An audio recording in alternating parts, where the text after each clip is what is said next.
The issue is not the election. The election is a battle in a war. It is not something unto itself.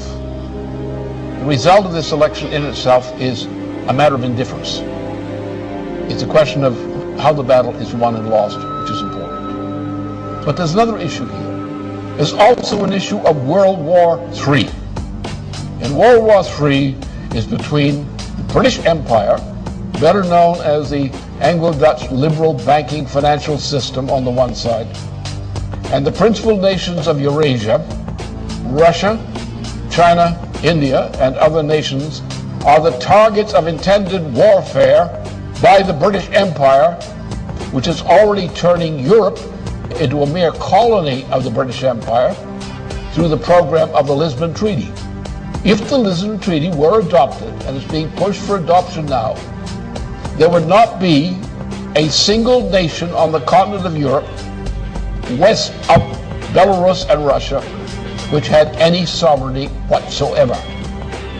The British Empire would control the entirety of that region of Europe, from Portugal to the borders of Belarus and Russia, as a puppet of the Anglo-Dutch liberal financial interests. It is those interests represented in the United States for a long time have taken over control of the US dollar, control of the United States. Now they're moving in for the kill. The same cartel that put Mussolini into power in Italy, the same cartel that put Hitler into power in Germany. And we're now at the brink of something like a Hitler power taking over the United States. If they grab the United States, then they will grab all of Europe under the Lisbon Treaty. If they control the United States and the parts of Europe under the Lisbon Treaty, then you will have an actual fighting war emerging on this planet. You will have dictatorship. You will have mass starvation. The elimination of whole sections of the population of parts of the world through starvation. And that's part of the British program. It's the food war. That's the situation. We're not dealing with an election. We're dealing with whether there is in the United States, in the top layers of society, the moral fitness to survive. And so far the vote is in the leadership of the Democratic Party and the Republican Party, neither is morally fit to survive. They're as unmorally fit to survive as the people who backed Mussolini and backed Hitler back in the 1920s and the 1930s. And if we allow this to happen, we will get the same kind of treatment that the victims of Mussolini, Hitler, and so forth suffered. That's what we said. We have to win this war against that evil empire.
Now, for a number of months now, there has been a worldwide food crisis caused by many things, by the financial policies, various kind of management deals, by the WTO, which ought to be eliminated, by the promotion of biofuels, which is destroying food supplies. This biofuel program is a gigantic swindle for which there is no possible justification. None. The justification comes out of the World Wildlife Fund of Prince Philip.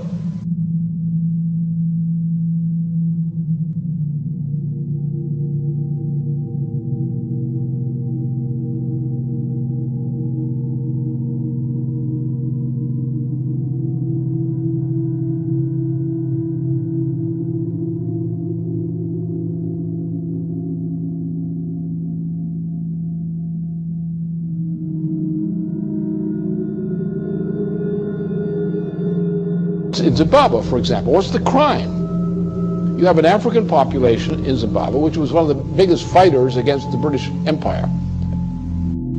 They're not allowed to develop their own territory because London, by various mechanisms, prevents them from doing so.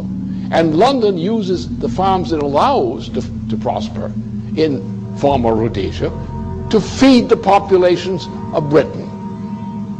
So you have non-African farmers running farms, producing food in Zimbabwe for the edification and fattening of Brits.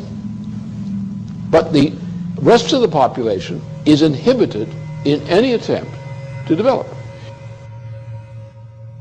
What they've done is they've taken industries, manufacturing industries in particular, agriculture in particular, and countries which were good agricultural producers or good manufacturing producers have been stripped of those industries. Those industries have been taken to populations where the lower 80% of the population is illiterate.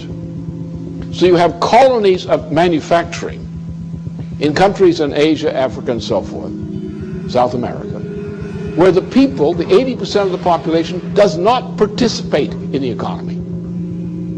You have areas which used to be food-producing areas which no longer produce food. Because what you're having is a world dictatorship under the name of globalization, better called a new Tower of Babel, in which the cultures are being destroyed as the United States is being destroyed, as Germany is being destroyed, as Italy is being destroyed, as France is being destroyed, and the attempt to make war on China, India, and Russia. And that's the intent of the British Empire. Nothing less than destruction and breakup of China, the breakup of Russia, the breakup of India. That is the policy of the British Empire now. This is what the game is. And if this game is not stopped, I can tell you there'll be no planet. But then come back to the food question. If you want to get the American people and other people of other nations up on their hind legs, acting like free people rather than battered slaves, tell them their food for tomorrow morning is not there. That activates popular resistance more than anything else. We are now in such a situation. For many parts of the world, the lack of food is an immediate reality. There is a growing explosion throughout much of the world over this food shortage issue. The rate of food shortage is increasing because the stocking from various food stores, annual stores, has been already delivered, and there's not enough. So as the fact of the empty warehouses and equivalent forms of supplies, as these things go down without food, the food crisis is going to accelerate. And you're going to have not only other parts of the world, but also American citizens who are now faced with the threat of death by food shortages. So therefore, the issue here is not the election result. The issue is not the president. Obama is not competent to be a president. He has none of the makings of competence. They don't want Obama. They just want to use him to destroy Hillary Clinton. That's all. Once they destroy Hillary Clinton, they'll get rid of Obama. That's their intention.